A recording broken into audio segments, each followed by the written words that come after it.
পর্যন্ত করেন, কলাম পর্যন্ত করেন এটা। কলম পর্যন্ত হোলসেল দিব। এটা এটা এটা এটাই তো কইতেছি। এটা স্ট্রেংথ বেশি না, কলমের উপরে ওইটাতে ওই সেম দেওয়া আর কি। আমার মনে হয় পাথরের শর্ট আপনি পাথর কেন ইয়ে দিয়ে করবেন, কলাম? এটা দিয়ে করবেন, অসুবিধা নেই তো। কলম একটা 3500, একটা হচ্ছে 2400। আর যদি পাথর দিয়ে করতে চান তাহলে কলাম পর্যন্ত নিয়ে পাথর করেন, তাইলে আপনার নিসালাটা একটু। আমি শুধু বিমটা করতে চাইছিলাম কলম। হ্যাঁ, এতটুকুই পাথর দিয়ে এতটুকুই থাকে, তিনটে করে ওটা অফ করে দেন, আর দরকার নেই। এতটুকুই লাগে, এর পাথর বেশি। আছে যেমন বিমটা মনে করে বা নাও হইতে পারে। শর্ট করলে কংক্রিট দিয়ে দিবেন। চলো। পাথর কই পাইবেন না।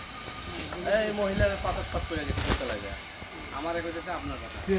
মানে আছে নাকি? আমি বলছি ভাইয়ের পাথর শর্ট আছে। আর হ্যাঁ দাও দাও দাও। পাইছি 300 টাকা ফুট। এই পাইয়া দেবে।